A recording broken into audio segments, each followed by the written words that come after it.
Hi, everybody. I'm Carolyn Lovewell, and I'm Laila Matthews. And you're listening to the Sleepover podcast. We have our illustrious husbands with us today. We have Rory Matthews. Hello. And David Lovewell. Hello. And also in the room is my stepson, Jabari, and my little baby, Solomon. And Lulu's around here somewhere, so you might hear kid and baby sounds of children. We're hanging out in my living room. We got snacky snacks, and Rory just finished reading one of my very favorite books, which is Promethea by Alan Moore, which I thought was a graphic novel, but Rory let me know that it is in fact a comic book. It's a collection of comic books. You can buy it in 3 volumes. And there's nothing wrong with being an adult who reads comic books, because according to the CIA, comic books are the best way to learn stuff because it integrates and involves both hemispheres of your brain with images and pictures and symbols as well as words. So it's a great way to learn something. I really love it when the CIA validates my spiritual journey, like the Monroe Institute and everything like that. They know what's up. They do know what's up. What they're doing. That's exactly how they're doing what they're doing. They're really good at that stuff. Okay. So, Rory, how about you kick off the conversation, because you're fresh. Oh, you don't need to be that close to it. Oh, okay. Yeah. I'll put it on the table. Okay. You're also loud, baby. I know. I'm so loud. Okay. Yeah, I just finished reading Promethea, and I was like, oh my God, this is possibly or definitely one of the most clear and fun downloads of the Hermetic magic and Kabbalistic mysteries that I've read. And what a great, I guess I was thinking about how it's one thing to sort of be familiar and have studied all those concepts already. And it's another thing, I wonder what it would be like for someone who has no preconceived notions or ideas about the Tree of Life or the Tarot or Babylon or Crowley to read Promethea. That's not my experience, but I was just very excited and really loved reading. There's a whole issue where they go through every card in the major arcana and map it against human history and development, and that was amazing. There's a whole volume where she climbs the Tree of Life, and then, I guess, spoilers, it ends with... No spoilers. Which bar you're reading it? Oh. Uh-oh, okay, well, how am I going to talk about some of this? I really liked the ending. Maybe Jabari could go upstairs and read. Well, how necessary is it? I mean... I guess philosophically. I guess I don't have to spoil the details. What if You're it right, doesn't David. spoil the story to know some of the things, like that she's Babylon? I feel like it's hinted at even in the beginning. And of the she's first an emanation. She's an emanation of Babylon. Yes, that's pretty straightforward. Well, I guess the most compelling thing that I was thinking about. I mean, there's lots of compelling things, but the one I was most thinking about was something they explore in the story, and also the final issue, which is an amazing synopsis of all of these concepts and consciousness and human development, but the relationship between the lunar female Babylonian Promethea imagination principle, The Yesodic realm, but I think more than that too, and then the male animal snake DNA kind of individual consciousness principle. Yeah, the beast. The moon and the snake was sort of their metaphor for it in that. Mm-hmm. Yes, and it's the image on the universe card of the Babylon kind of dancing with the snake, and really how I was really thinking about how it's kind of complete unconsciousness that makes a connection with this imagination magic. And then that starts to bring it into consciousness, and it's a path of that snake DNA amino acid entity person all the way up into full consciousness. And something I was talking to Laila about today that I thought was really interesting was I was reading about the left-hand path as well, and the idea that that's kind of developing one's individual consciousness to a point where the whole universe responds to it. And it just made me think about how the male and the female principles there, and the idea of penetration, and how there's this infinitely small snake hadit principle that's the sperm, and then there's the Babylon Nuit void infinite principle that's the egg. and the sperm penetrates the egg and like affects that reality and like makes a huge change there, and how you have to be like so much smaller than something in order to penetrate it and create the change. Is it really the egg like grants entry? Like it chooses to let the sperm in. The sperm doesn't just like Barge in. get in Right. there. Yeah. It has to choose to say, yes, I will let you in. I just want you to move closer, honey, so we can make sure the microphone is picking you up. I'm same distance. So. Okay. Well, hold on. Say that again, Rory. You have to be so much smaller. Than Yeah, the thing. I guess I was thinking kind of about, you know, especially He's working. having like a wide, just like kaleidoscopic. Vista. Yeah. Yeah. Like he was having his mind blown by a lot of these things coming together for him. I mean, I think that is like when you said that, I thought about how that's sort of like a secret of existential kink and probably all effective prayer is like you. Like when you put yourself in a sort of like truly humble relationship with the infinite, and you are also like, you have a desire in your heart, somehow that desire tends to come forth pretty easily when you're in this like really deep, humbled, surrendered place, right? Yeah, well, I guess maybe Layla or any of you can help me say this better than it wants to come out of my mouth. But I was thinking remember about you saying in the car. I remember saying in the car, since you're beseeching, how it was like striking to you to like really think about how the like smallness of the thing is what makes it penetrating. Yes. Which is kind of counter to what people think of as like the masculine principle and like dominating. Yes. And penetrating is different than dominating. Yes. And dominating is like overpowering force of will.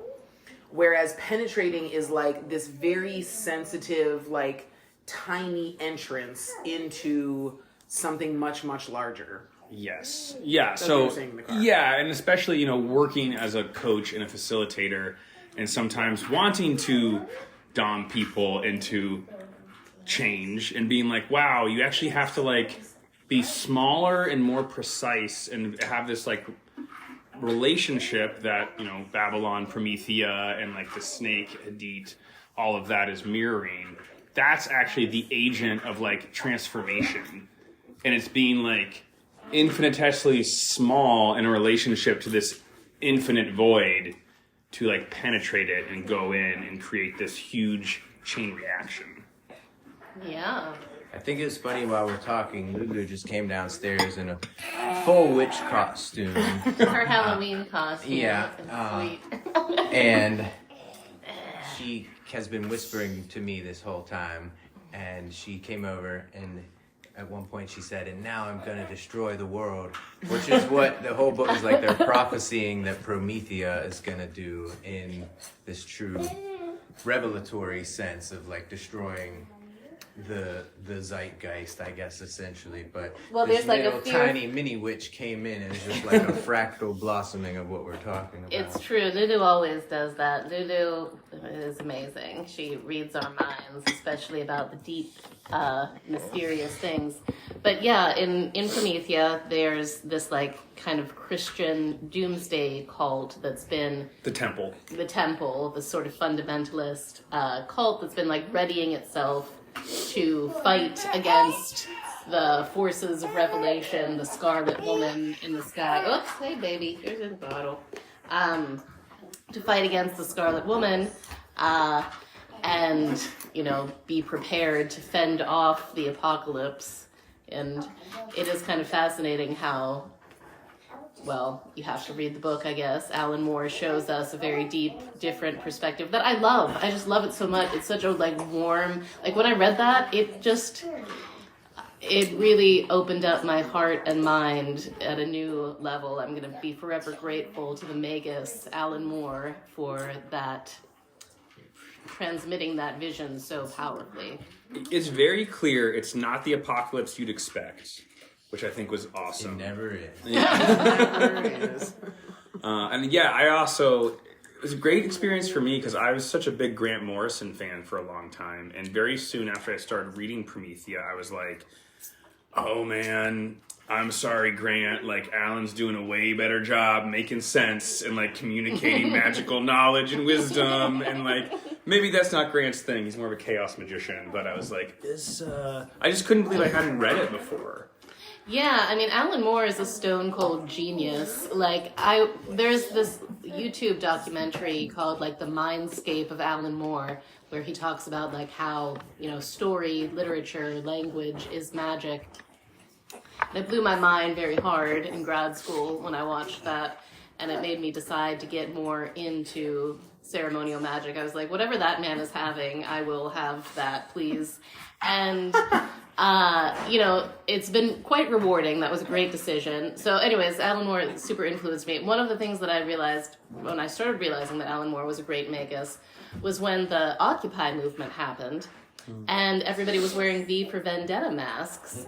And it was this like mass, to me it was touching. I don't know if it didn't actually do anything to hold any bankers accountable. They're all enjoying their mansions, but it did. It was powerful for me. It gave me some stirrings of hope and joy, and David and I were there too. And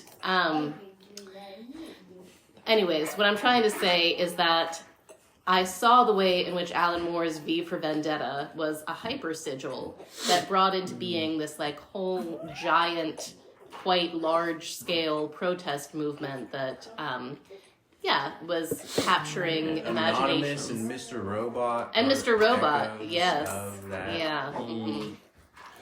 Yeah. Well, that's what I mean, is Anonymous was using V for Vendetta, V masks. No, I know, that's what... I didn't hear what you said. Children are talking to me. Yeah. I was just I'm blown away by, like, this. I feel like I'm deepening in my understanding of what is a magical working.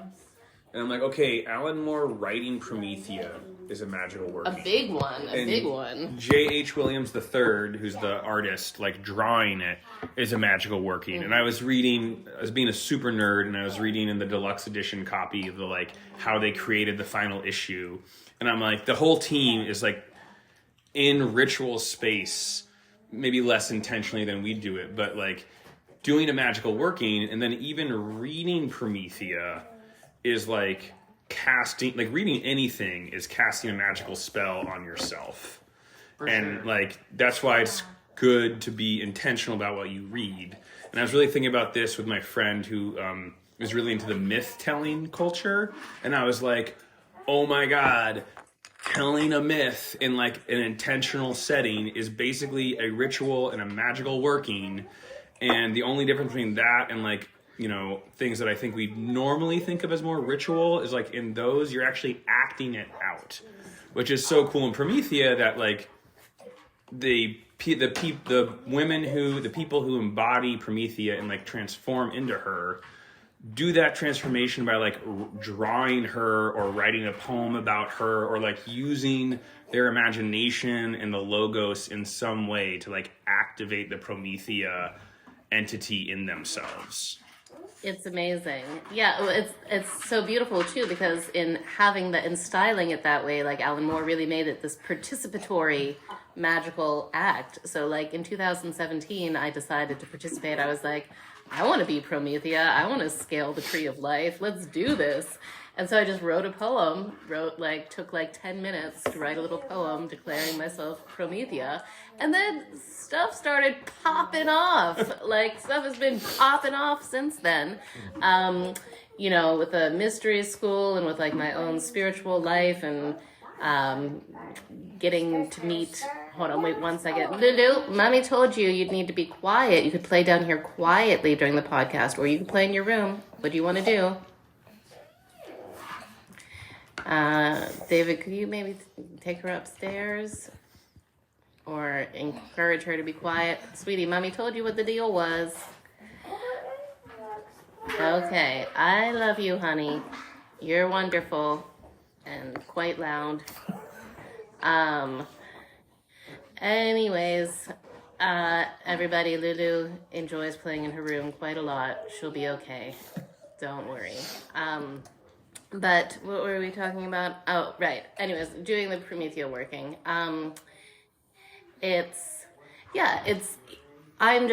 what generosity, what an infinite game, you know, talk about infinite games, like Alan Moore be playing an infinite game, and of like, you know, bodhisattva, compassionate invitation to play. And I mean, there's so much in Promethea that's lovable, right? Because there's a man who becomes Promethea. Yep. It's not limited, it's not confined in any way. Like, you can be whoever you want and be Promethea. And it's powerful magic. Like, it really opened the door. So I decided to reread it recently, and I egged Rory into reading it, and thank you for taking my suggestion, Rory. I'm so happy. Yeah, because I was like, yeah, I should revisit that. I remember that was a great book. Let's see what's up. And when I reread it, my mind was blown. Like, I was like texting Layla about how hard my mind was being blown, because I realized that after I did that Promethea working in 2017, I had all sorts of like crazy dreams that, you know, inspired me and led me forward into creating the mystery school and everything, that were, I guess you could say this, there was some sort of time loop effect, like the seeds of them were planted in the Promethea book. Like, there's things in the Promethea book that are just like so directly rhyme with those dreams. Like, there's a scene where Hermes is talking and Aleister Crowley is standing in front of him, and like that completely connects to a dream that I had that was like foundational to my spiritual life. So like, and I'm like, wait, was that dream before or after I read that Alan Moore book? Anyways, I'm pretty sure it was after, but like, it's this crazy time loop, fractal, unfolding, marvelous thing. And then also, anyways, I could just go on and on and on. I was just also really stunned to find that Alan Moore, you know, obviously I read it. Oh, it's okay. Slow down, Carolyn. Great. I've had a lot of coffee today. I read it with the intention of climbing the tree of life and gaining a greater degree of gnosis than I had in 2017. So like I said, wish granted. I've had all sorts of really profound, mind-blowing, heart-opening spiritual experiences since then. And so I have, you know, fresh eyes with which to see and to read and perceive the magical working that Alan Moore and his collaborators were doing. And I guess maybe I'm at a loss for words. Like, my appreciation is just so vast. And I really appreciate, we were chatting a little bit about, and I don't think this is a spoiler, because book 2 of Promethea is a tour of the Tree of Life. It's like Alan Moore's guide to the Tree of Life. And he has this thing in there about paths crossing the abyss in the lightning flash pattern going up. Well, I guess going down or up, but like a path connecting Bina to Doth and Doth to Hesed. And I just love everything that he says about Doth in there. Like, he talks about, you know, it's the 11th Sephirah, right? And the Sefer Yetzirah, the medieval Jewish text, is like very clear that like there are 10 Sephirah. There are not 9. There are not 11. There are 10. But then there's Doth. There's a place where one really looks like one should be there. And, you know, so I guess there's this idea that like Doth is, I'm not even sure what other magicians think about Doth. For me, it is a level of consciousness that I do think of it as Sephirah.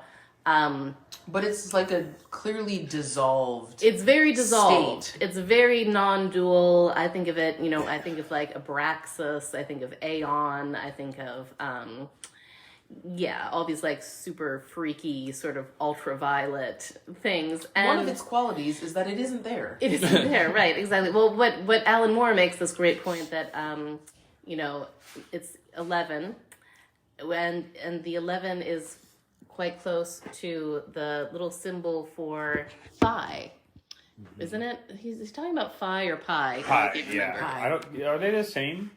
PHI and PI. No, they're not the same. Phi is a circle with a line through it.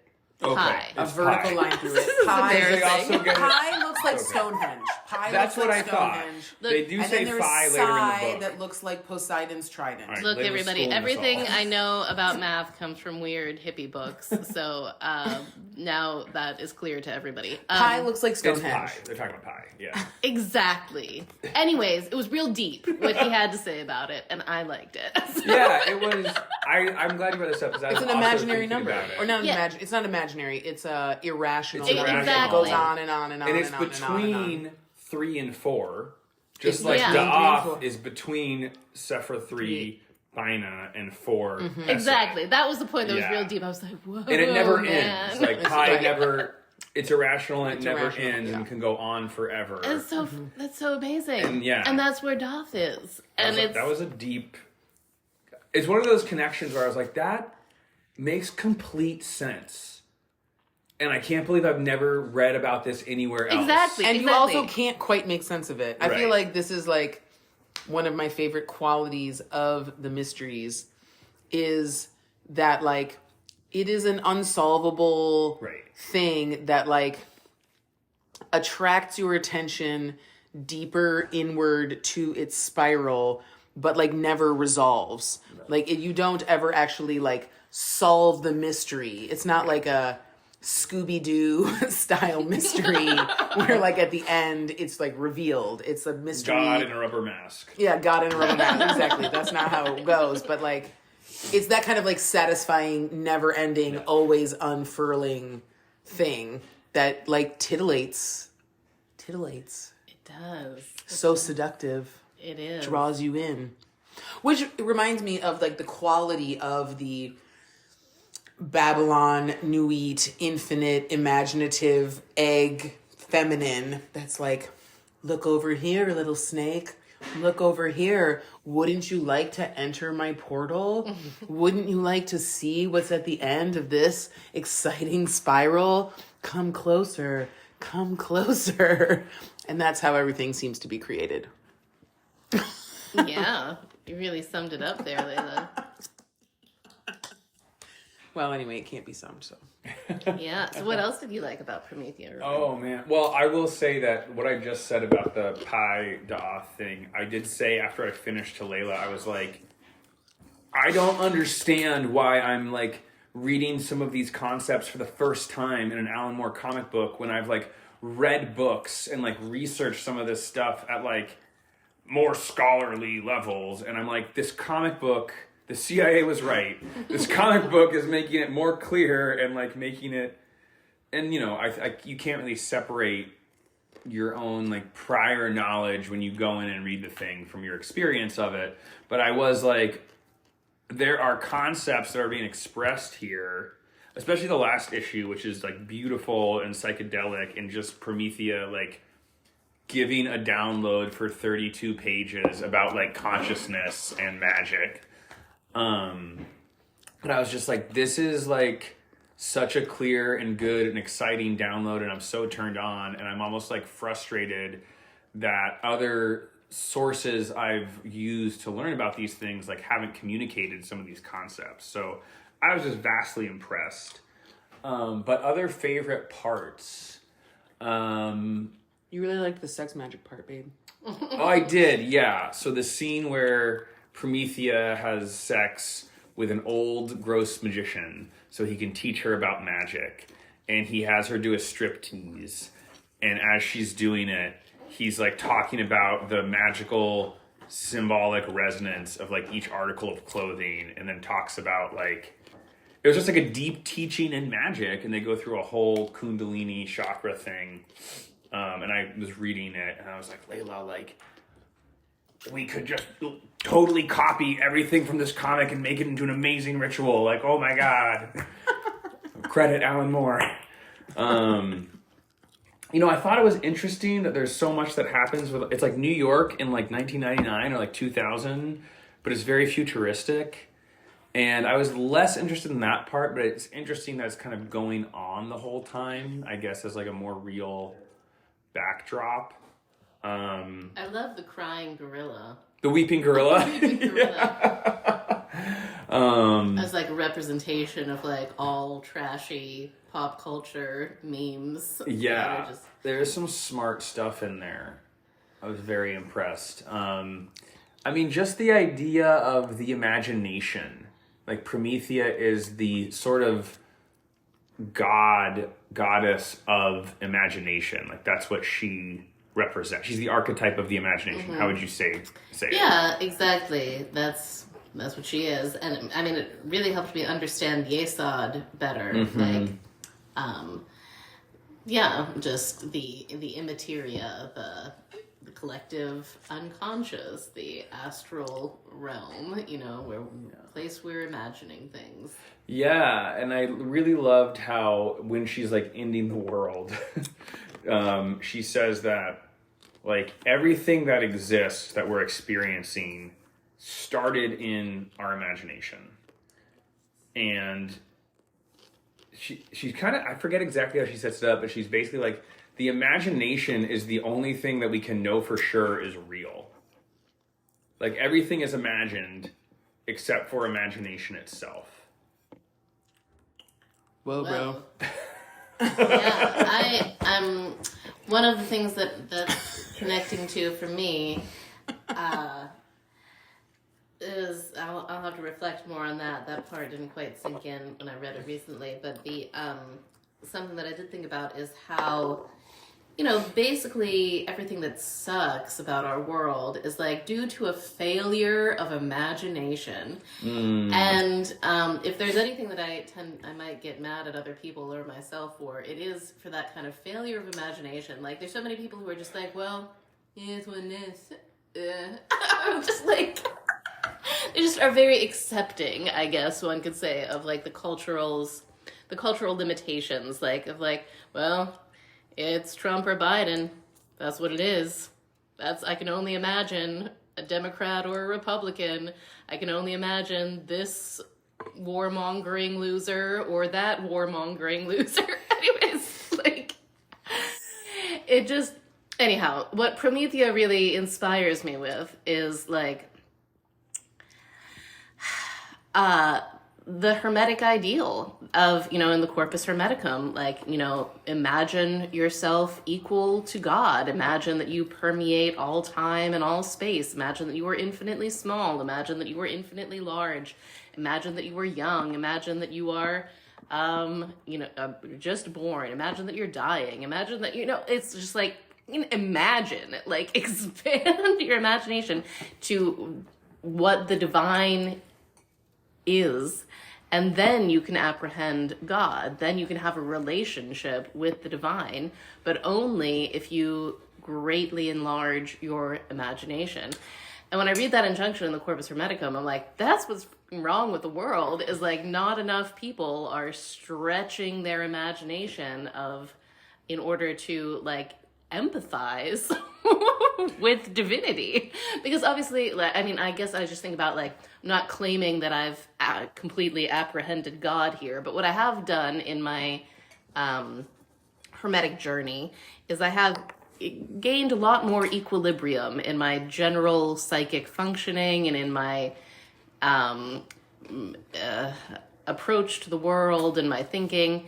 And in that equilibrium, I do feel like my mind has become somewhat more circular than it used to be. I feel like maybe it used to be some sort of weird warped trapezoid or something. I don't know, but it's sort of more like a nice round mandala. And I feel like it's more capable of reflecting the great vast sphere without distortion. And obviously it's in a limited dimensional context because whatever. But it's better able to reflect the sphere than the crazy distorted trapezoid that I was before. But that's what I feel like, and that's a lot of what Hermeticism and depth psychology, same. That's what they will do for you, is show you how to have a more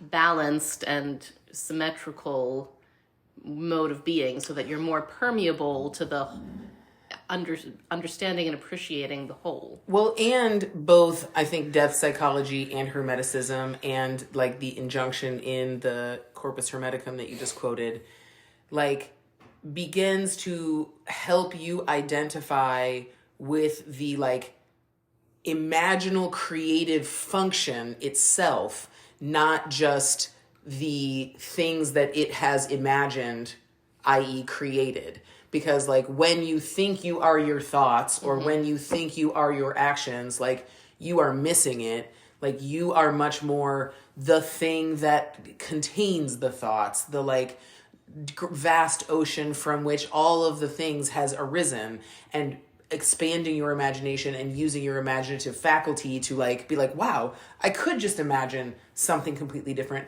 I can imagine being infinitely large or infinitely small or, you know, a desert or an iceberg. I can imagine all of that. Then you come to realize that like you are imagination. You are that which imagines, not the imaginative things themselves. Well, I'm really struck right now by like the connection between imagination and desire and will, and it's like the deep like secret that is true about sort of the manifestation as we know it in kind of like pop spirituality. That's like, oh, just like concentrate, imagine the thing you want, and like that's how you manifest it.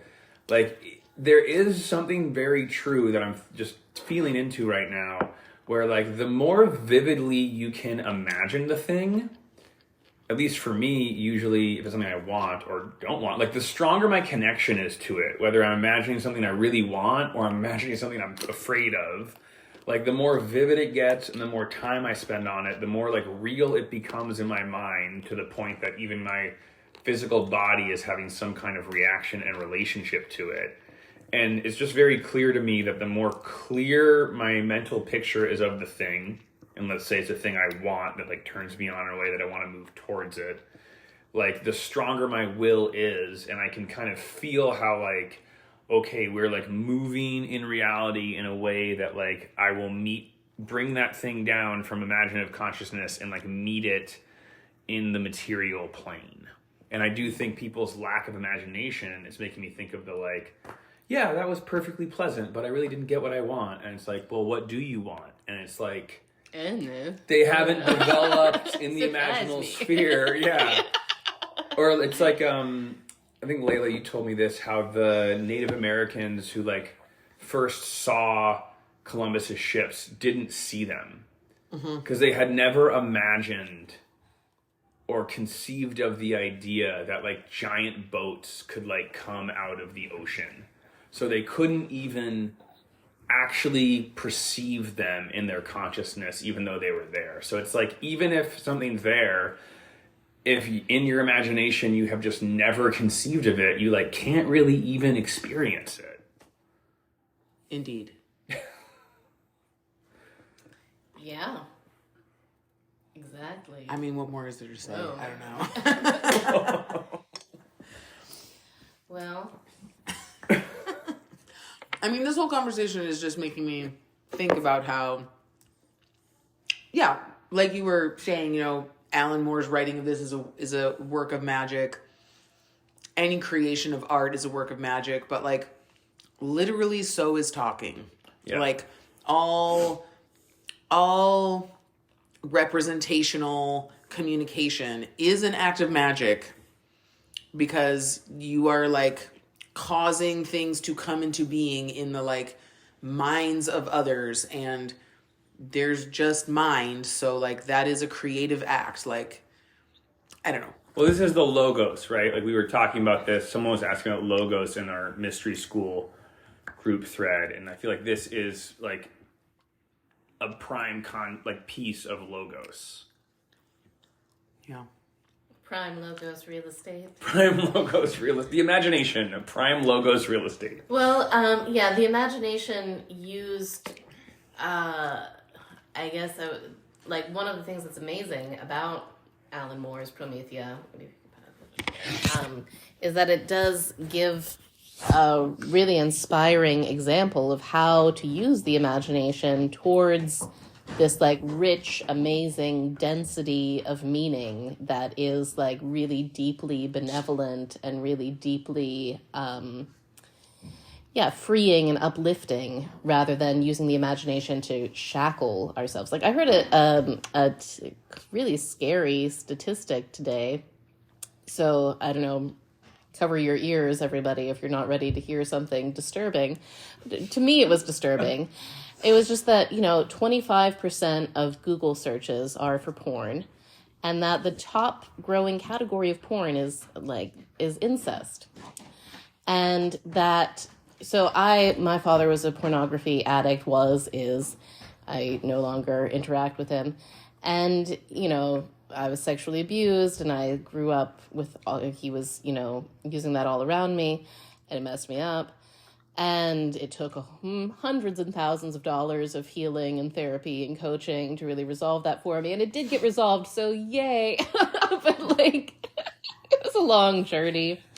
And anyhow, I was just thinking about wow, that is where 25% of Google searches, that is a lot of human energy and attention and focus that's just going into,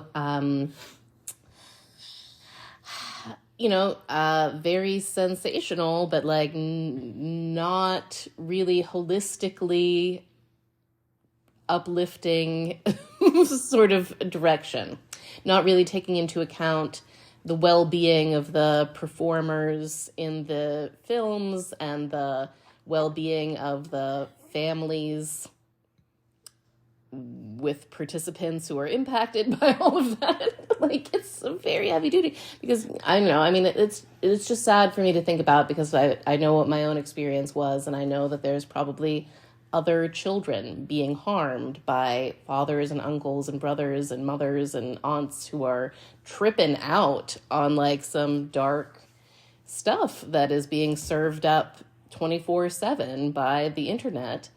And also having been through a healing arc with all of that stuff, it's not like I would judge. I don't know. I'm not trying to transmit judgy McJudgerson vibes if people look at porn, whatever. But I am saying that's a use of the human imagination. That is, where energy and emotion and focus is going. And my energy and emotion, I was talking from my own experience, because I was affected in this way by sexual abuse and pornography addiction as a kid. I did have I used pornography in a way that was, kept my mind focused on some,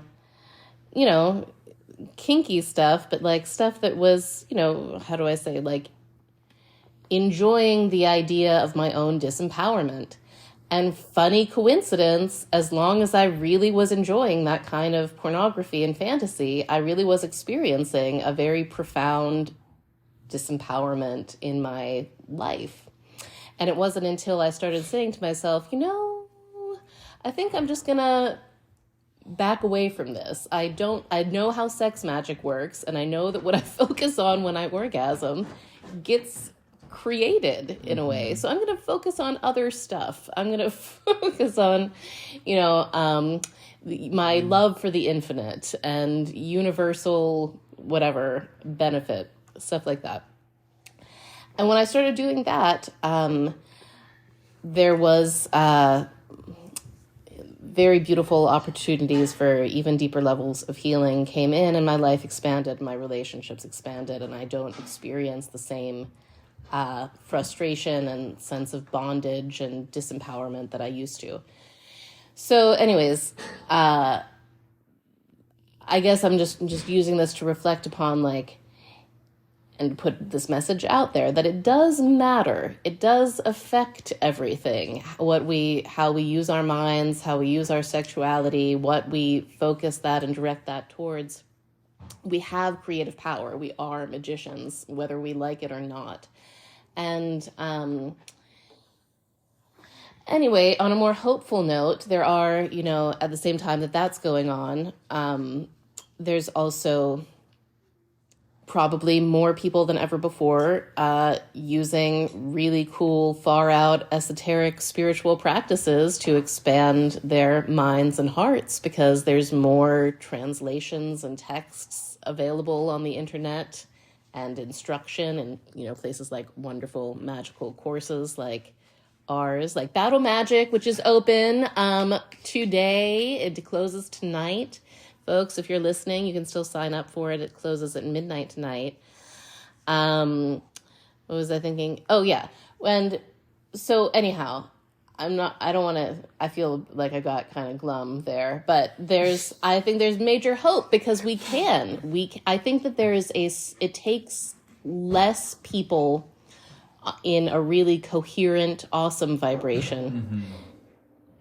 It takes just a critical mass of us who are willing to use our imaginations and our energies in a really holistically beautiful way to counterbalance all of that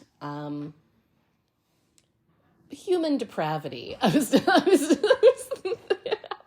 Just to get really Protestant with it. Yeah, well, and that's like, I think, a proven effect that people who are in deep coherence have been shown to be able to impact environments of discord and violence and crime and yuckiness simply by their presence and their coherence. I'm an idiot, so I don't know the actual study, but I know that I think it was like one of the Stanford Institute studies on quantum impacts and consciousness. I'm making this up, but I know that this is like a real published study that showed that experienced meditators who are capable of bringing themselves into coherence, it's demonstrated that their presence chills things out in their environment and lowers rates of crime and violence. So it is just true that a few coherent people in the apple bucket of humanity can actually like cause a big shift. Yeah, a big shift. And I just want to return for an optimistic point along those same lines back to, we've talked about it a bunch, but it was a while ago, but like the Ken Wilber talking about how, there's like 5% of humanity right now at what he calls an integral level of consciousness, which as far as I understand from reading Ken Wilber and reading a lot of Jean Gebser and listening to a lot of Formscapes, an integral level of consciousness involves having a perception of what the Buddhists would call emptiness, of diaphaneity, of the dreamlike nature of all experience, and dwelling with that in such a way that one is oriented towards compassion. Anyways, Ken Wilber says that we need about 10% of humanity to get to that integral level of consciousness in order for there to be a massive tipping point. That's his estimation, is that when 10% of humanity reaches a new consciousness structure, that's when that consciousness structure begins to take over as the main one. And so anyways, we're almost there, everybody. We just need some more integration, some more focus. We need to rally together and use our imaginations in a hermetically wise way. I think my take on it is to recollect our disassociated, shadowy projections, whether those projections are wonderful or terrible. Because I was also thinking about this. I was like, there's pornography addiction, for example, is all about disassociation. It's about like watching other usually rather plasticky people who aren't actually enjoying their lives in any way, like on a screen, and there's a frame around it. And so anyways, it's like, it's very disassociated, and it's like you're projecting your, your sexual, I don't even know, haven't really thought about, but your sexual energy for sure, and your sexual whatever, like, essence out there, and like putting, like, relating to it. I mean, I guess that's what all objectification is, right? It's saying like, oh, hotness is out there and I have to get it. I have to like consume it. I have to, pursue it and grab it. And the alternative to that kind of projective objectification would be, the deep realization of like, oh, actually the contrasexual other is within me. All of that polarity is within me. I can have like a deep orgasmic experience of divine union, all by my lonesome, just me and my meditation. But anyways, it doesn't have to be projected out, is what I'm saying. The inner lover is indeed within, and that energy can be used for self-realization instead of addiction.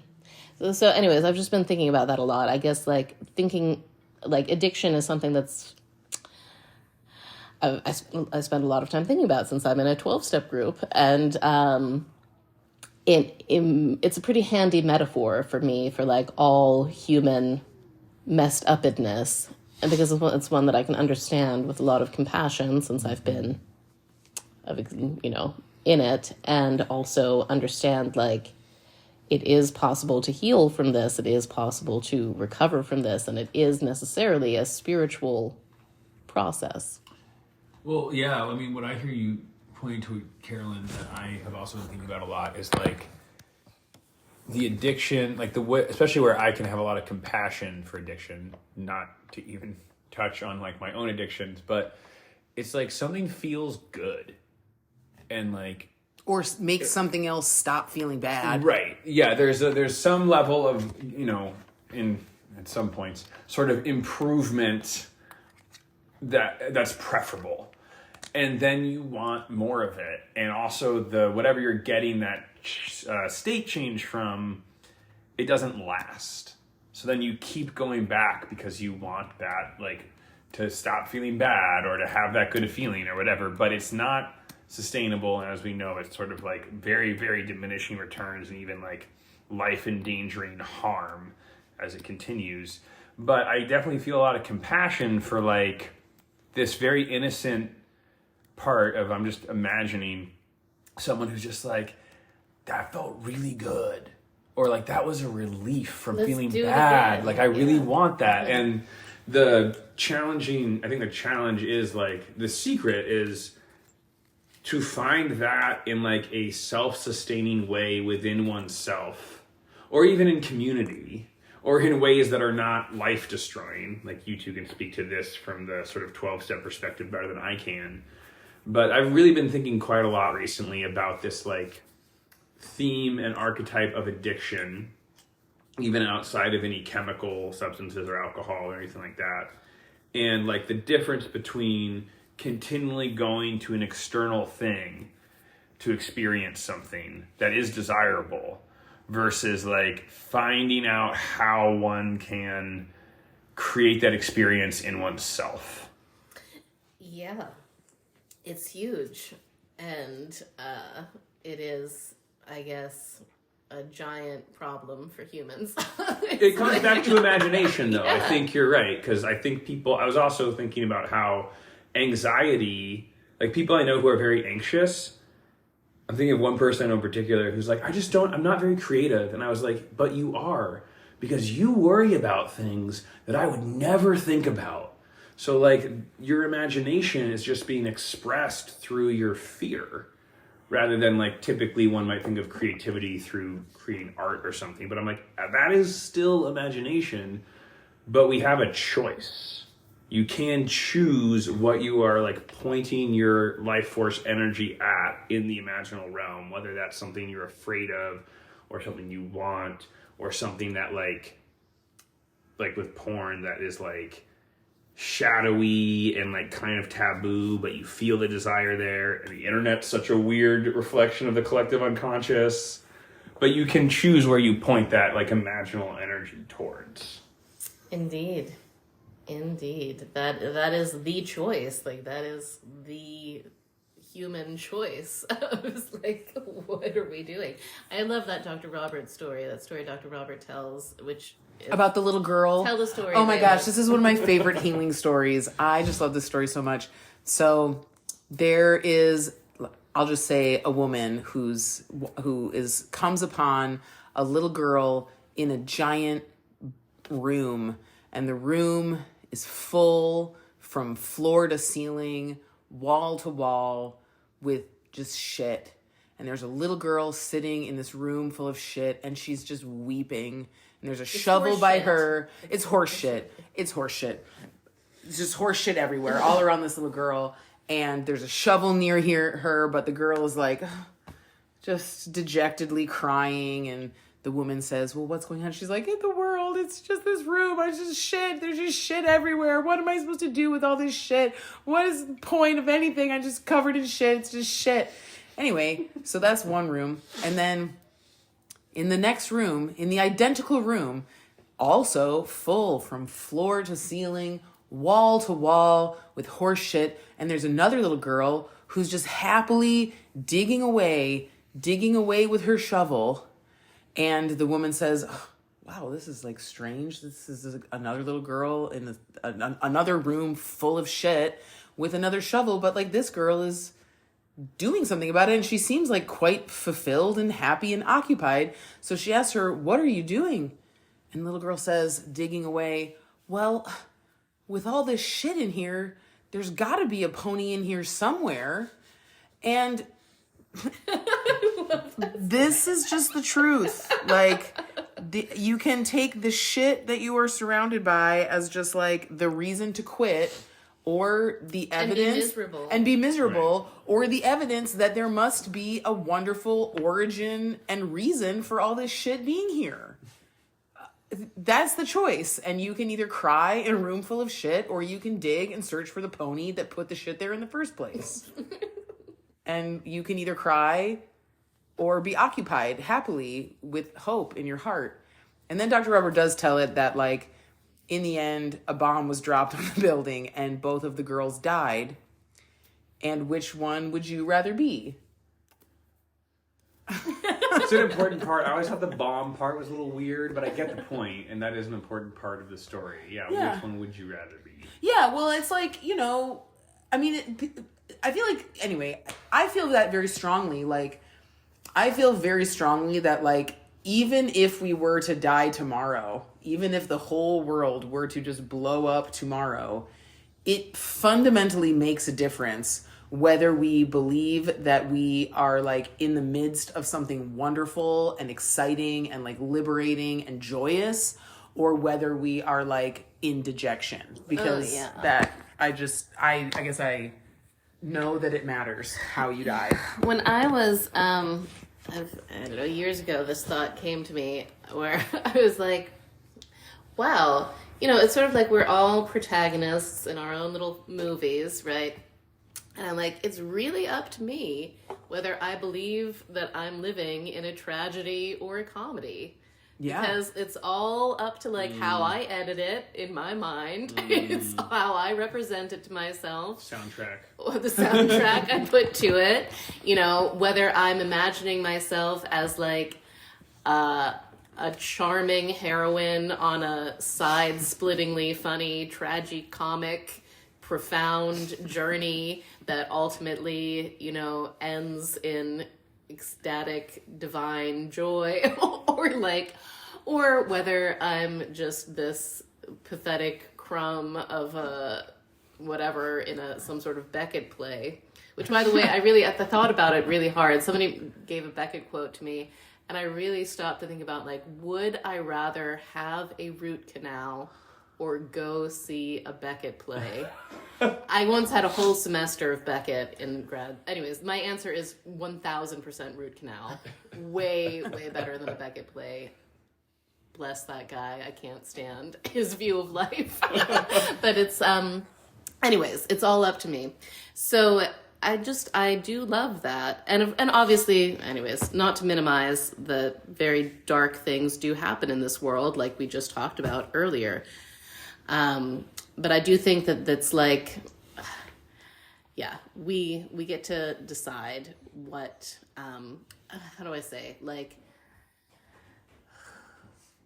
it, because in a way, right? Well, the question is, do the like dark and awful things that happen, does that mean, oh no, the world is screwed and I should just give up and cry? Or are the like dark and disturbing things that happen an invitation to create more beauty and wholeness and deeper and healing more and beautiful reconciliation. story. Like, Yeah. the thing is the same, And but that's like, what do I decide that it means? Exactly. And that's the whole like will to like see the world as like fundamentally loving in some way, even if it delivers all these terrible experiences. The terrible experiences are part of this like deep and beautiful story. And yeah, that's It's a finding positive meaning. yes. And that will to find like, well, what is the positive meaning here, even if this doesn't seem good or feel good. Like in my dream the other night, Carolyn, when I came down the stairs and there was these two little abandoned babies at the bottom of the stairs. And in my dream, I was like, oh, well, these babies are just so lucky that I have come upon them to help them find their way home. And like, at no point in the dream was I like, oh no, these poor babies, what a terrible tragedy, and just like dissolve into helplessness. I was just like, my gosh, there's little innocent babies here that need to be shepherded back to their parents. Good thing I found them. And like carry on into the journey of finding the babies their parents. I don't know. That is a beautiful reflection of the health of your psyche, Layla. I agree. And it does look like we're winding down here on the hour that our podcast platform gives us. So, well, everybody, thank you for tuning in. You know that we think that you are the very coolest. Please do tell your friends and comment and like and share. And I would love for you to join us in Battle Magic if you haven't yet. As of today, which is Friday, March 1st, as you can still sign up by midnight Eastern time. So, you know what? I think you know you want to. I know a lot of people who are signed up for Battle Magic that are really excited about it. Yeah, there's 180 something people signed up already. And anyways, there's a lot of cool cats from all over the world, and we're going to have a lot of fun. We're going to do weird group theurgical magic that's been passed down to me from Florence Farr via a priestess at the temple of Amun-Ra in Thebes. So I got that going for me. That sounds very legit. It is Good source. so legit. I hope you listening at home I hope you feel how legit it is, because truly it is. All right. Anyways, I'll let you go. Have a wonderful whatever you're doing, everybody. I'm just imagining this podcast is a really long voicemail. We just love everybody. All right, well, I'll let you go. Bye. Thanks for listening. Yeah, exactly. That's precisely what it is. I know. Okay. Thanks, listening friends. Bye.